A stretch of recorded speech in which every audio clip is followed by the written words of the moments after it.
दोस्तों, आज हम चर्चा करने जा रहे हैं हनुमान जी और भरत जी के बारे में। हनुमान जी और भरत जी में राम का सबसे बड़ा भक्त कौन है?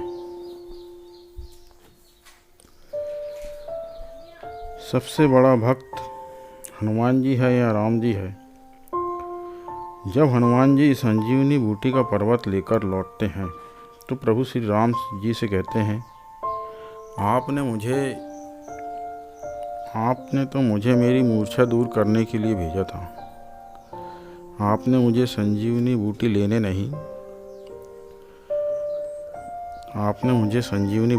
नहीं भेजा था, आपने तो मुझे मेरी मूर्छा दूर करने के लिए भेजा था। ऐसा बजरंगबली प्रभु श्री राम जी से कहते हैं। सुमीरी पवन सुत पावन नामू, अपने बस करी राखे रामू। हनुमान जी कहते हैं कि मैंने आपके नाम का स्मरण करके आपको अपने बस में कर रखा है। आज मेरा यह भ्रम टूट गया है। मैं ही आपका सबसे बड़ा भक्त राम नाम का जाप करने वाला हूँ। मेरा यह भ्रम टूट गया है। प्रभु श्री राम बोले, हनुमान कैसे? तो बजरंगबली हनुमान जी बोले, प्रभु वास्तव में तो भरत जी संत है और उन्होंने ही राम नाम का नाम जपा है। आपको पता है, जब लक्ष्मण जी को शक्ति लगी तो मैं संजीवनी लेने गया, पर जब मुझे भरत जी ने बाण मारा और मैं गिरा तो भरत जी ने ना तो संजीवनी मंगाई ना वैद्य बुलाया। कितना भरोसा है उन्हें आपके नाम पर। आपको पता है उन्होंने क्या किया?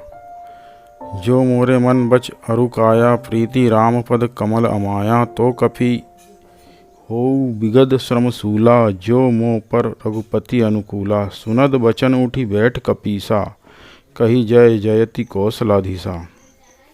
यदि मन वचन और शरीर से श्री राम जी के चरण कमलों में मेरा निष्कपट प्रेम हो, यदि रघुनाथ जी मुझ पर प्रसन्न हो, तो यह वानर थकावट और पीड़ा से रहित हो जाएगा।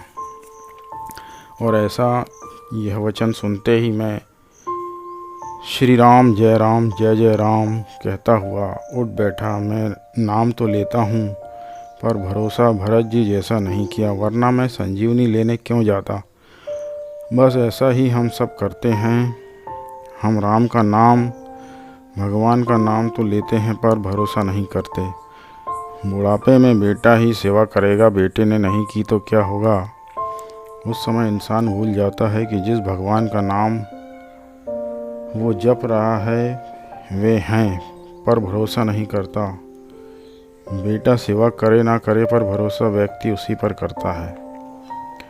प्रभु श्री राम जी से हनुमान जी कहते हैं, दूसरी बात कहते हैं, बाण लगते ही मैं गिरा, पर पर्वत नहीं गिरा, क्योंकि पर्वत तो आप उठाए हुए थे और मैं अभिमान कर रहा था कि मैं उठाए हुए हूँ।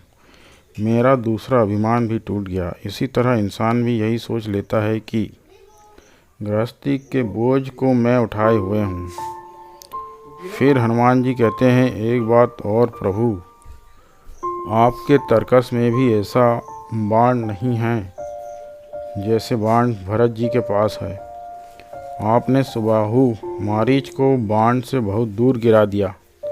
आपका बाण तो आपसे दूर गिरा देता है, पर भरत जी का बाण तो आपके चरणों में ला देता है। मुझे बाण पर बैठाकर आपके पास भेज दिया। प्रभु श्री राम बोले, हनुमान, जब मैंने ताड़का को मारा और भी राक्षसों को मारा तो वे सब मरकर मुक्त होकर मेरे ही पास तो आए। इस पर हनुमान जी बोले, प्रभु आपका बाण तो मरने के बाद आपका बाण तो मरने के बाद सबको आपके पास लाता है, पर भरत जी का बाण तो जिंदा ही भगवान के पास ले आता है। भरत जी संत है और संत का बाण क्या है? संत का बाण है उनकी वाणी। लेकिन हम करते क्या हैं? संत की वाणी समझते तो हैं, पर सटकते नहीं, और औषधि सटकने पर ही फायदा करती है। हनुमान जी को भरत जी ने पर्वत सहित अपने बाण पर बैठाया तो उस समय हनुमान जी को थोड़ा अभिमान हो गया कि मेरे बोझ से यह बाण कैसे चलेगा। परंतु जब उन्होंने रामचंद्र जी के प्रभाव पर विचार किया तो वे भरत जी के चरणों की वंदना करके चले हैं। इसी तरह इंसान भी कभी कभी संतों पर संदेह करते हैं कि ये मुझे भगवान तक कैसे पहुंचा देगा। संत ही तो हैं जो व्यक्ति को सोते से जगाते हैं, जैसे हनुमान जी को जगाया, क्योंकि उनका मन वचन कर्म सब भगवान में लगा हुआ है। अरे उन पर भरोसा तो करो जो तुम्हें तुम्हारे बोझ सहित भगवान के चरणों तक पहुंचा देंगे। तो दोस्तों, आपको हनुमान जी और भरत जी की विषय में जो हमने सत्संग किया वो कैसा लगा? अपने विचार कमेंट कर बताइए। हमारे चैनल को सब्सक्राइब कर लीजिए। हम ऐसे ही नए नए फैक्ट रामायण महाभारत और पौराणिक कथाओं से लेकर आते रहेंगे। हमारे चैनल को लाइक कीजिए, सब्सक्राइब कीजिए। जय श्री राम।